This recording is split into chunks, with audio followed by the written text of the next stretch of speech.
Halo, selamat sore pemirsa. Kabar Merah Putih kembali hadir menjumpai Anda dengan sejumlah kabar penting dan menarik mengenai aktivitas Presiden Prabowo Subianto beserta jajaran kabinetnya. Saya Anatea Lita akan menemani Anda selama 1 jam ke depan. Dan pemirsa, inilah Kabar Merah Putih selengkapnya untuk Anda.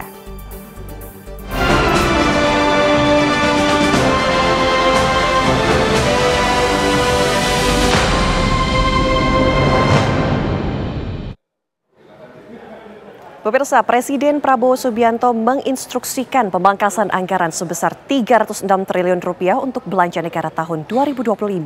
Dalam impres yang diterbitkan pada 22 Januari 2025 tersebut, Presiden meminta kementerian dan lembaga, termasuk kepala daerah untuk tidak lagi melakukan pemborosan dengan kegiatan-kegiatan yang bersifat seremonial.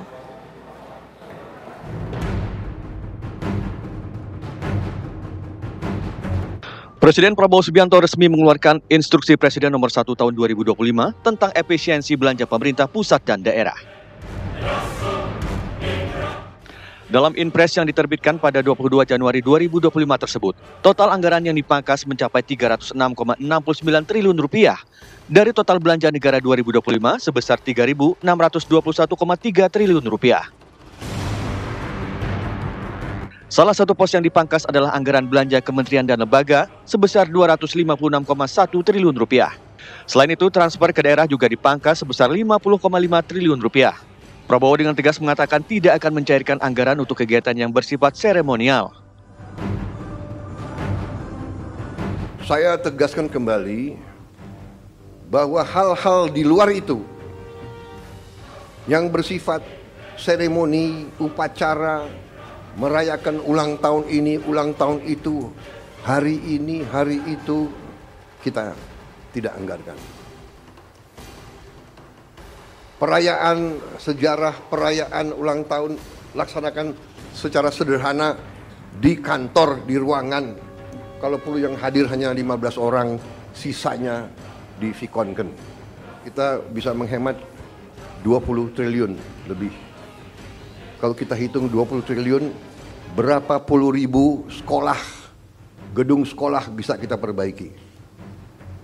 Saya minta loyalitas semua menteri, semua kepala badan untuk patuh dalam hal ini.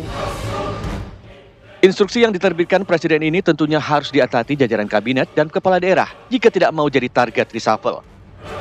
Dan saya rasa sebagai kabinet yang besar ini yaitu adalah modal atau investasi politik juga ya untuk kemudian menjaga kesinambungan prioritas-prioritas pembangunan.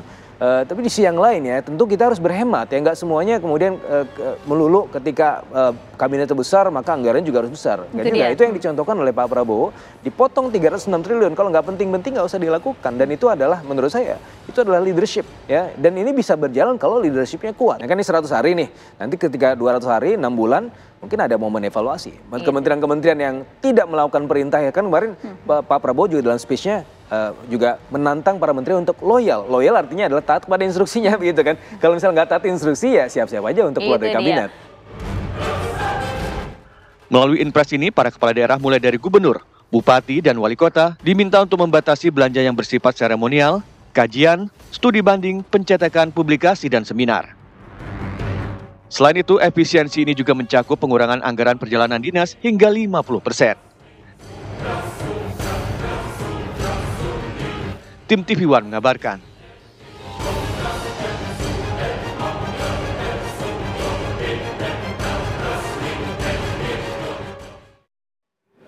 Pemirsa, Presiden Prabowo Subianto mengucapkan selamat Imlek dan menyebarkan pesan bagi rakyat Indonesia pada umumnya untuk menjaga kerukunan dalam keberagamaan. Bagi warga Tionghoa pada khususnya, Presiden mendoakan agar tahun ular kayu penuh keberkahan, kedamaian, dan kebahagiaan.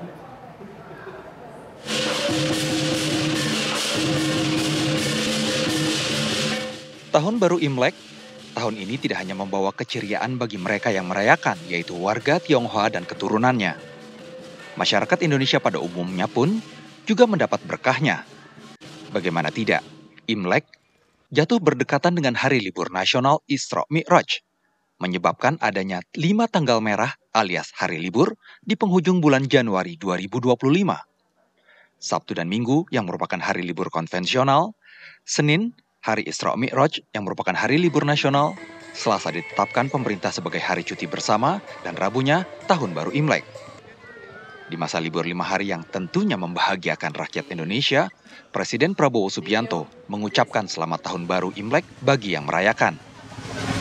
Saya Prabowo Subianto, Presiden Republik Indonesia, atas nama pemerintah Republik Indonesia dan atas nama pribadi, mengucapkan selamat Tahun Baru Imlek 2576 kepada seluruh saudara-saudara kita yang merayakannya. Semoga perayaan Imlek tahun ini membawa kebahagiaan, kesejahteraan, dan keberuntungan bagi seluruh masyarakat keturunan Tionghoa dan masyarakat Tionghoa yang berada di Indonesia. Di momen penuh harapan ini, mari kita bersama-sama mempererat persaudaraan, menjaga kerukunan, dan merayakan keberagaman sebagai kekuatan bangsa kita. Bhinneka Tunggal Ika, berbeda tapi satu. Saya juga mengucapkan selamat memasuki tahun ular kayu. Semoga tahun ini menjadi tahun yang penuh keberkahan, kedamaian, dan kebahagiaan bagi kita semua. Terima kasih. Menyusul libur panjang 5 hari, di hari Imlek tidak hanya kelenteng dan vihara yang ramai pengunjung. Mereka yang tidak merayakan Imlek pun banyak berlibur di tempat-tempat wisata. Tim TV One mengabarkan. Pemirsa, Wakil Presiden Republik Indonesia Gibran Rakabuming Raka meninjau Sekolah Menengah Atas Negeri Olahraga Smanor di Sidoarjo, Jawa Timur. Pada kesempatan itu, Wapres Gibran menyoroti belum adanya fasilitas kolam renang sebagai penunjang cabur akuatik. Usulan kolam renang sebagai penunjang prestasi atlet cabang olahraga akuatik disampaikan Wakil Presiden RI Gibran Rakabuming Raka di sela-sela meninjau sejumlah fasilitas olahraga yang ada di Smanor, Sidoarjo, Jawa Timur. Usulan tersebut disampaikan Gibran kepada penjabat Gubernur Jawa Timur Adi Karyono dan Kepala Smanor Sidoarjo Muhammad Sahrul. Gibran berjanji akan melakukan koordinasi antar lintas kementerian seperti Kemenpora dan Kemendikdasmen untuk pembangunan kolam renang di Smanor Sidoarjo. Hal itu dimaksudkan agar prestasi atlet renang, menyelam dan renang indah atau synchronized swimming di Jawa Timur bisa semakin ditingkatkan, baik ajang kejuaraan dalam negeri maupun luar negeri. Selain itu, Wapres Gibran melalui PJ Gubernur Jatim juga menyampaikan apresiasi atas prestasi atlet muda yang telah berhasil diraih oleh para pelajar Smanor Sidoarjo di tingkat regional, nasional maupun internasional. Kita ini salah satunya bagaimana melakukan pembinaan terhadap generasi muda. Nah, Smanor ini salah satu yang unik karena sekolah unggulan yang khusus menerima hanya siswa yang berprestasi di bidang olahraga. Syaratnya minimal ya sudah berprestasi di tingkat kabupaten ya, untuk Jawa Timur. Ini semua APBD di Provinsi Jawa Timur, dan tadi Pak Wapres memang direncanakan di sini untuk melihat bagaimana pengelolaan sekolah ini. Dan alhamdulillah tadi sudah melihat semua fasilitas, kegiatan, peralatan, dan juga beberapa yang menjadi usulan dari pembangunan, salah satunya kita pembangunan untuk kolam renang, cabur renang dan selam. Tadi kesimpulannya alhamdulillah Pak Wapres mengapresiasi bahwa pemerintah provinsi sudah melakukan membuat sekolah unggulan yang memang sejalan dengan sekolah unggulan yang dimaksud oleh Presiden. Kemudian beberapa terlihat memang standarnya kurang bagus. Oleh karena itu akan dikonsolidasikan dengan menteri terkait. Selain melihat langsung kegiatan para atlet Smanor berlatih, Wapres Gibran juga meninjau sejumlah ruangan dan fasilitas penunjang olahraga lainnya, seperti lapangan hanggar, sarana fitness dan kebugaran, asrama atlet, gedung sepak takraw, ruang latihan cabang olahraga bela diri, bola voli pantai, arena balap sepatu roda, hingga panjat tebing. Sebelum meninggalkan lokasi acara, Wapres Gibran Rakabuming Raka juga menyempatkan diri untuk sesi foto bersama atlet dan guru serta pelatih Smanor. Dari Sidoarjo, Jawa Timur, Humaydi, TV One mengabarkan. Terima kasih masih bersama kami. Pemirsa, Komisi 2 DPR memanggil Menteri Agraria dan Tata Ruang Badan Pertahanan Nasional atau ATR BPN Nusron Wahid untuk membahas penerbitan sertifikat hak milik dan surat hak guna bangun di pesisir Tangerang, Banten. Dalam kesempatan ini, DPR juga meminta Menteri ATR BPN untuk menyelesaikan dugaan mafia tanah yang terjadi di perairan Kabupaten Tangerang. Tak hanya di perairan Tangerang, Banten, DPR juga meminta agar masalah tanah di seluruh wilayah di tanah air harus menjadi perhatian serius bagi Kementerian ATR BPN. Karena memiliki dampak yang sangat besar, bahkan kerap merugikan masyarakat luas. Seperti konflik tanah antara masyarakat dan juga perusahaan. Tahun 2019 terbitnya, yang sudah kita batalkan sebagian. Ini kami nggak mengingat. Terima kasih. Assalamualaikum warahmatullahi wabarakatuh. Assalamualaikum warahmatullahi wabarakatuh. Boleh kita beri tepuk tangan kepada Pak. Lalu bagaimana hasil pemanggilan DPR terhadap Menteri ATR BPN Nusron Wahid? Kita sudah terhubung dengan reporter TV One Iman Fajar. Selamat sore Iman, apa hasil dari pemanggilan Komisi 2 terhadap Nusron Wahid? Ya, selamat sore Ana dan juga pemirsa. Saat ini rapat kerja antara Komisi 2 DPR RI dengan Menteri ATR BPN Nusron Wahid masih berlangsung, di mana rapat ini diketahui telah dimulai sekitar pukul 11.30 waktu Indonesia Barat tadi dan masih berlangsung hingga saat ini. Adapun agenda dari pertemuan antara Komisi 2 DPR RI dengan Menteri ATR BPN Nusron Wahid diantaranya membahas mengenai evaluasi kinerja Kementerian ATR BPN RI tahun 2024. Kemudian yang kedua adalah membahas mengenai program kerja Kementerian ATR BPN RI tahun 2025. Dan ketiga adalah membahas soal isu-isu pertanahan yang lain, salah satunya mengenai isu pagar laut dan juga isu-isu sertifikat yang berada di atas laut ataupun di luar garis pantai yang tidak seharusnya diterbitkan. Ini menjadi salah satu sorotan utama juga antara pertemuan dari Komisi 2 DPR RI bersama dengan Menteri ATR BPN Nusron Wahid, di mana salah satu sorotan utama adalah bagaimana DPR ini meminta agar penyelesaian 48.000 kasus mafia tanah di Indonesia, salah satunya seperti yang tadi telah disebutkan mengenai pagar laut yang ada di Tangerang dan juga sertifikat-sertifikat yang muncul di atas ataupun di luar batas garis pantai. Dan berdasarkan rapat yang masih berjalan hingga saat ini, tadi kami sempat mendengar bahwa Nusron Wahid, Menteri ATR BPN ini sempat menyebut bahwa hak guna bangunan yang tidak sesuai dengan fakta material dalam artian adalah hak ataupun juga sertifikat tanahnya berada di luar garis pantai ini bisa dibatalkan apabila berusia di bawah 5 tahun.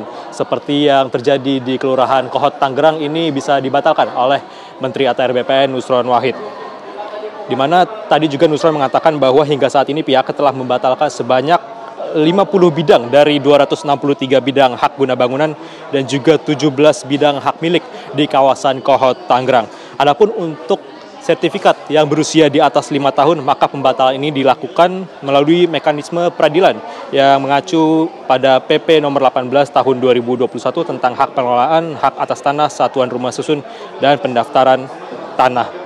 Dan untuk sertifikat-sertifikat yang berada di atas 5 tahun ini, pemirsa, maka Nusron Wahid selaku Menteri ATR BPN ini mengajukan sebuah solusi. Ada dua pemirsa solusi yang ditawarkan. Yang pertama, ATR BPN akan berkonsultasi dengan Mahkamah Agung apakah boleh BPN atau Badan Pertanahan Nasional sebagai penerbit sertifikat ini untuk membatalkan sertifikat-sertifikat yang tidak seharusnya. Atau yang kedua, bahwa sertifikat-sertifikat yang berada di luar garis pantai ini dikategorikan sebagai tanah musnah atau tanah yang dulunya tanah namun terkena abrasi sehingga berada di atas laut. Namun untuk mendefinisikan tanah tersebut sebagai tanah musnah, maka ATR BPN harus membuktikan sertifikat yang terbit di luar garis pantai ini dulunya merupakan tanah yang terabrasi, di mana nantinya ATR BPN harus bekerjasama dengan Badan Informasi Geospasial. Dan hingga saat ini juga rapat kerja antara Komisi 2 DPR RI dan juga Menteri ATR BPN masih berlanjut, di mana terakhir kami lihat bahwa Komisi 2 DPR RI juga masih melakukan audiensi juga dengan beberapa kanwil-kanwil yang ada di seluruh Indonesia, kanwil-kanwil ATR BPN. Tentunya kita akan menunggu bagaimana hasil ataupun juga kesimpulan rapat yang akan kira-kira berakhir pada sore hari ini. Seperti itu, Ana, kita kembalikan ke studio. Terima kasih laporan langsung Iman Fajar dari Gedung DPR Jakarta. Pemirsa, Menteri Hukum Republik Indonesia Supratman Andi Aktas menegaskan bahwa buron kasus korupsi IKTP Paulus Thanos alias Chin Tianpo masih berstatus warga negara Indonesia. Ia pun yakin bisa segera mengekstradisi Paulus Thanos dari Singapura. Paulus Thanos alias Chin Tianpo merupakan buronan kasus korupsi pengadaan IKTP yang ditangkap di Singapura oleh Lembaga Anti Korupsi Singapura. Paulus Thanos saat ini ditahan di Changi Prison setelah pengadilan Singapura mengabulkan permintaan penahanan sementara. Penahanan sementara ini merupakan mekanisme yang diatur dalam perjanjian ekstradisi Indonesia-Singapura. Menteri Hukum Supratman Andi Aktas mengungkapkan buron kasus korupsi IKTP Paulus Thanos masih berstatus sebagai warga negara Indonesia, meskipun Paulus pernah 2 kali mengajukan perubahan status warga negara. Bahwa untuk melepaskan kewarganegaraan Indonesia itu tidak berlaku otomatis. Karena itu saya ingin sampaikan bahwa ada 2 kali yang bersangkutan ingin mengajukan permohonan melepaskan kewarganegaraan.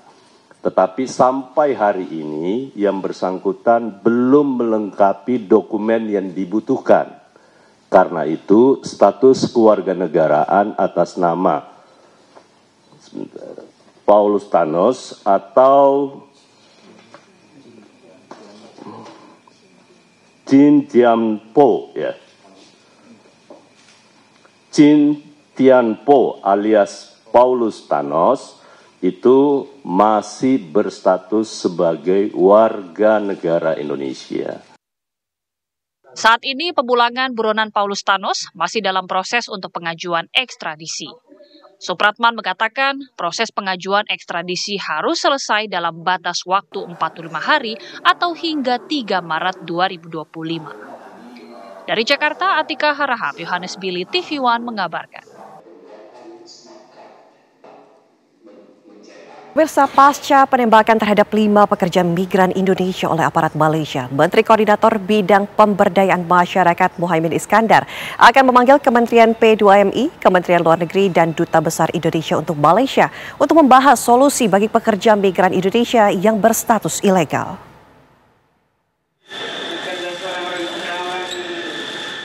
Menteri Koordinator Bidang Pemberdayaan Masyarakat Muhaimin Iskandar angkat bicara tentang peristiwa penembakan 5 pekerja migran Indonesia oleh aparat Malaysia. Muhaimin mendorong Indonesia dan Malaysia segera menggelar pertemuan guna membahas masalah hukum terkait kasus penembakan tersebut.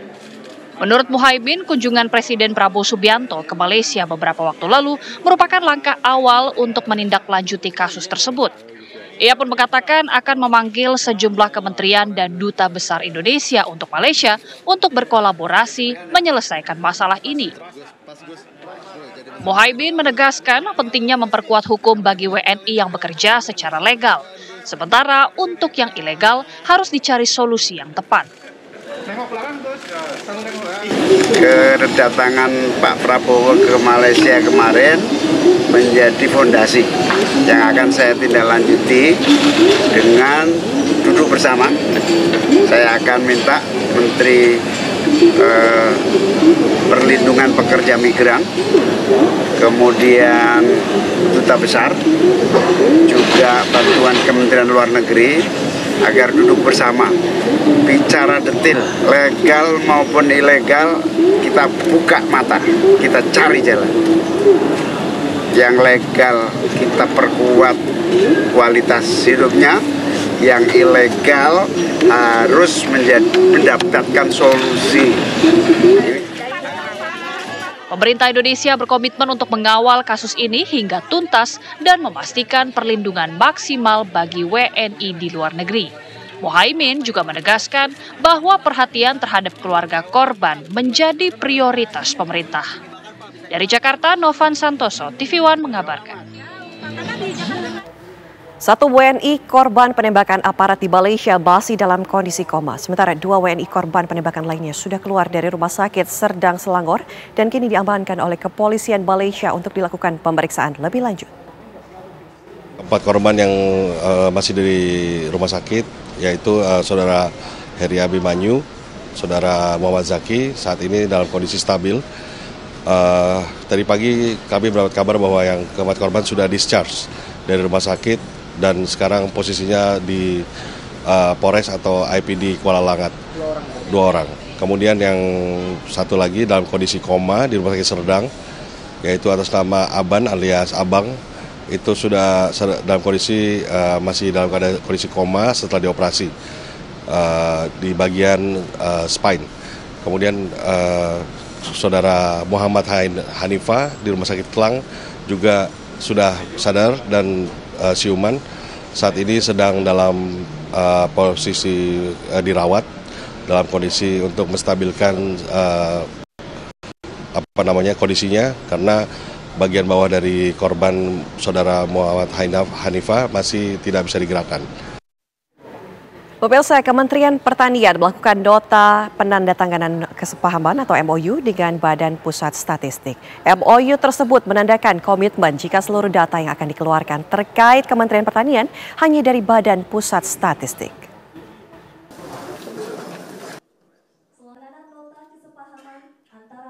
Nota kesepahaman atau MOU ditandatangani pihak Kementerian Pertanian dengan Badan Pusat Statistik.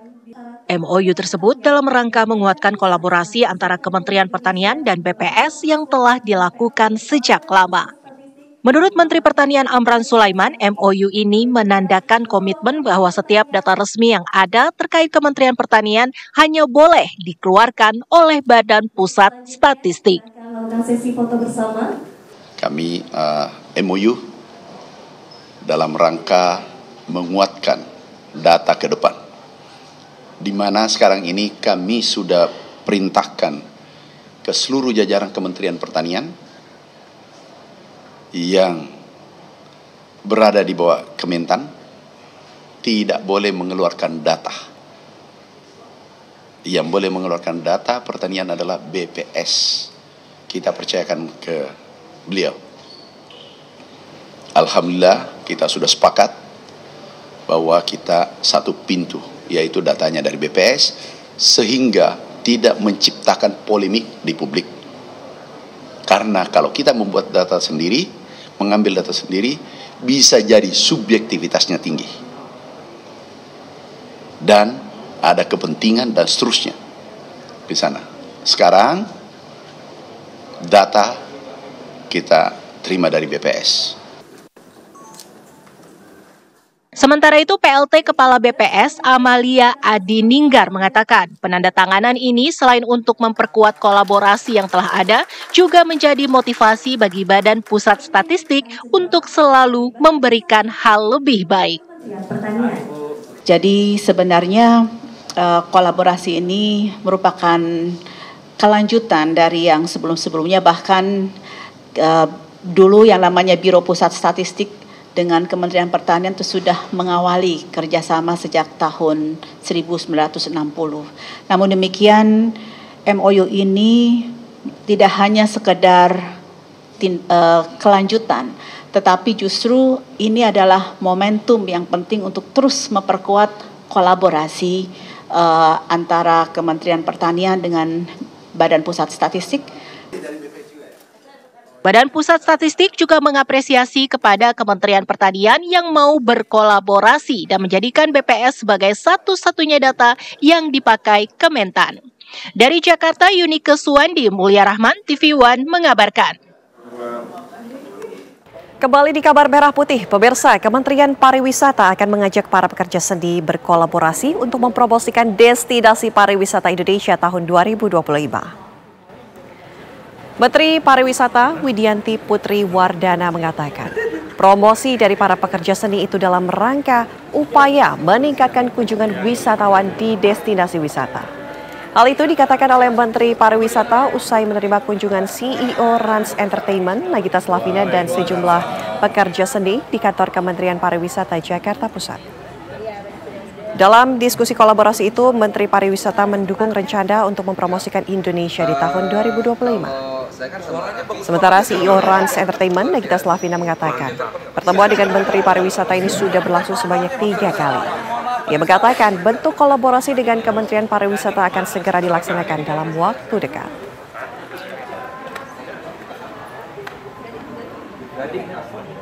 Nah, kami senang sekali dengan kehadiran Bapak-Bapak dan Ibu kemari untuk berdiskusi kolaborasi apa yang kita bisa lakukan antara Kemenpar bersama Rans Entertainment dan kawan-kawan untuk mempromosikan Indonesia dan jalan-jalan Indonesia juga. Mudah-mudahan ini dapat terrealisasi secepatnya Pak ya. Dan kami senang sekali dan antusias untuk Pemirsa, Kepala Badan Gizi Nasional Dadan Hindayana mengecek dapur Satuan Pelayanan Pemenuhan Gizi atau SPPG di Kota Cimahi, Jawa Barat. Dadan mengapresiasi SPPG di Kota Cimahi tersebut menjadi yang pertama di Indonesia yang mengolah langsung susu segar dari peternak yang didistribusikan untuk penerima manfaat program makan gizi gratis.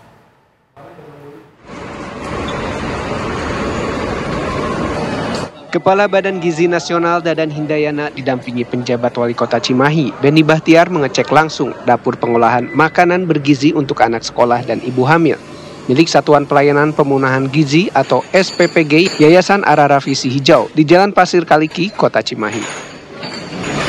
Dalam pengecekannya, Dadan mengapresiasi unit pasteurisasi susu yang dimiliki SPPG di Kota Cimahi. Susu segar yang dibagikan pada penerima manfaat program makan bergizi gratis diolah langsung di SPPG. Hal ini menjadi nilai lebih karena menjadi SPPG pertama di Indonesia yang bisa mengolah langsung susu segar dari peternak. Susu yang dijual di pasaran hanya memiliki kandungan susu sebesar 20%, sementara susu yang diproduksi di sini memiliki 100%. Pasteurisasi susu. Jadi ini baru pertama dari seluruh SPPG yang ada di Indonesia yang memberikan susu segar setiap hari. Ya, kalaupun diberikan tidak tiap hari itu minimal 3 kali seminggu. Jadi susu dari peternak dibawa kemudian dipasteurisasi dengan alat sendiri dan kemudian didinginkan dan kemudian dikirim ke sekolah dengan botol-botol yang bisa digunakan ulang. Usai mengecek dapur Satuan Pelayanan Pemenuhan Gizi di Cimahi, Kepala Badan Gizi Nasional Dadan Hindayana mengecek secara langsung pendistribusian menu makan bergizi gratis di Sekolah Negeri Pasir Kaliki Mandiri 1 di Kota Cimahi. Dari Kota Cimahi, Jawa Barat, Endra Kusuma, TV One mengabarkan. Pemirsa, Indonesia dan Thailand terus memperkuat hubungan bilateralnya di berbagai sektor. Direktur ASEAN Kementerian Luar Negeri RI Mirza Nur Hidayat mengungkapkan bahwa hubungan antar kedua negara sudah terjalin sepanjang 75 tahun dan akan terus dilanjutkan khususnya di bidang ekonomi secara nasional hingga kerjasama perorangan. Mirza juga menyebut peluang ke depan Indonesia dan Thailand akan terus fokus mendukung kemitraan dan kolaborasi yang lebih erat khususnya di ASEAN. Dan Indonesia serta Thailand menempati peringkat ke-10 secara investasi antara dua negara. Data dari Kementerian Perekonomian Indonesia tahun 2024 Desember lalu, perdagangan bilateral antara Indonesia dan Thailand telah meningkat dan mencapai rekor tertinggi, lebih dari 19 miliar US dollar. Selain itu, Thailand di Indonesia telah bertumbuh signifikan pada tahun lalu dengan lebih dari 450 proyek senilai 185,5 juta US dollar.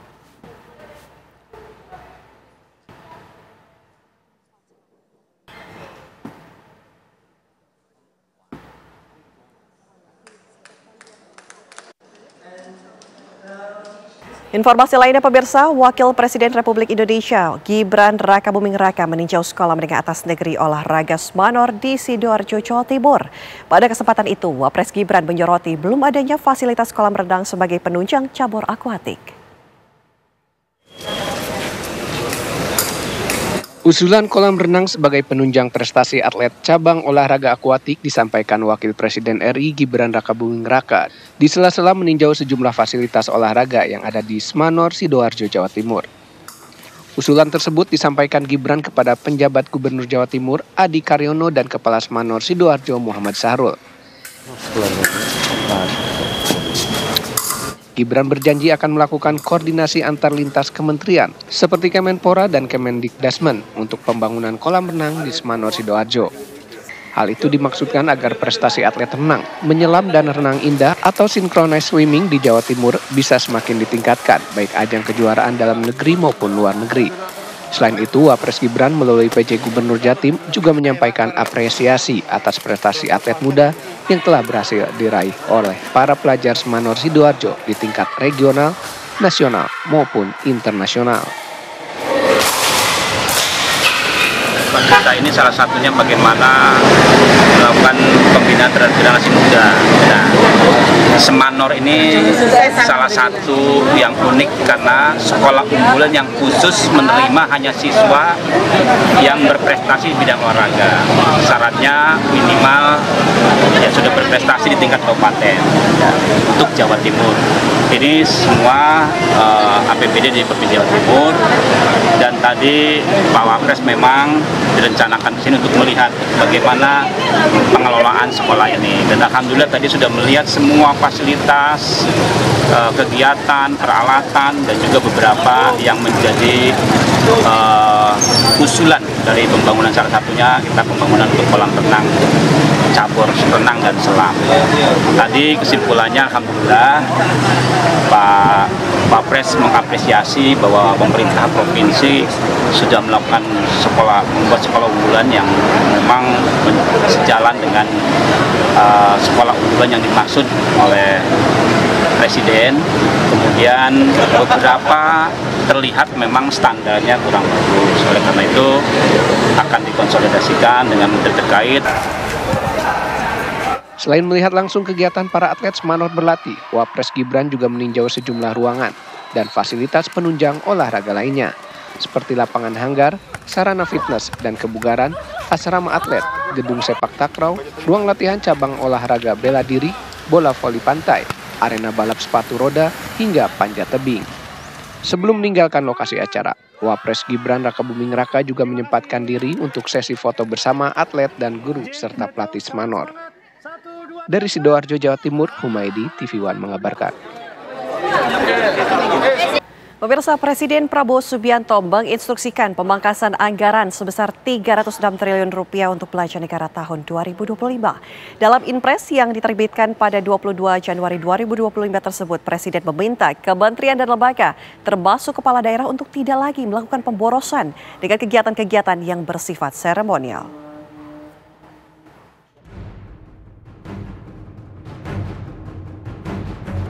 Presiden Prabowo Subianto resmi mengeluarkan Instruksi Presiden Nomor 1 Tahun 2025 tentang efisiensi belanja pemerintah pusat dan daerah. Dalam Inpres yang diterbitkan pada 22 Januari 2025 tersebut, total anggaran yang dipangkas mencapai Rp306,69 triliun dari total belanja negara 2025 sebesar Rp3.621,3 triliun. Salah satu pos yang dipangkas adalah anggaran belanja kementerian dan lembaga sebesar Rp256,1 triliun. Selain itu, transfer ke daerah juga dipangkas sebesar Rp50,5 triliun. Prabowo dengan tegas mengatakan tidak akan mencairkan anggaran untuk kegiatan yang bersifat seremonial.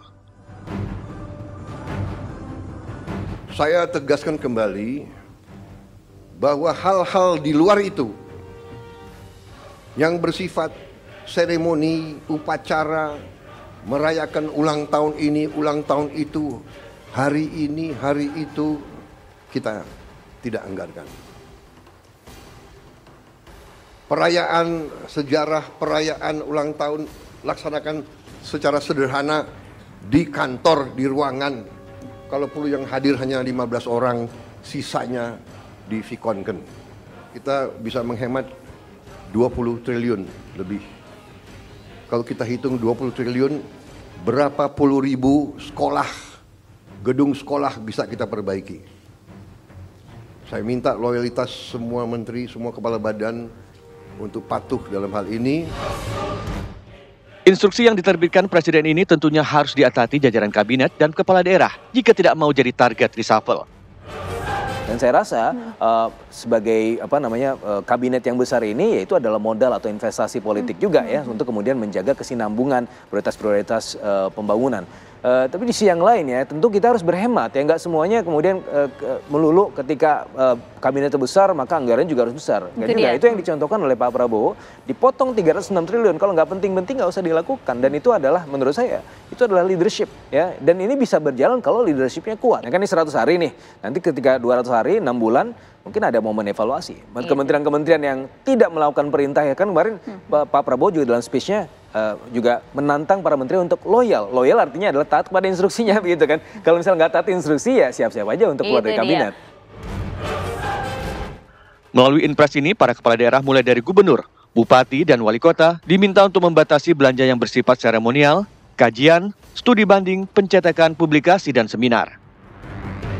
Selain itu, efisiensi ini juga mencakup pengurangan anggaran perjalanan dinas hingga 50%. Tim TV One mengabarkan.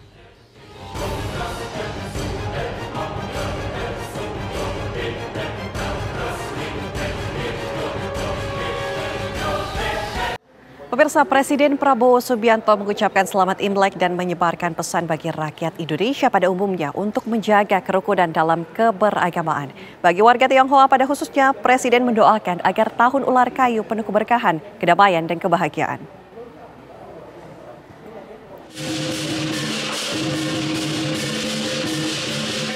Tahun baru Imlek, tahun ini tidak hanya membawa keceriaan bagi mereka yang merayakan, yaitu warga Tionghoa dan keturunannya.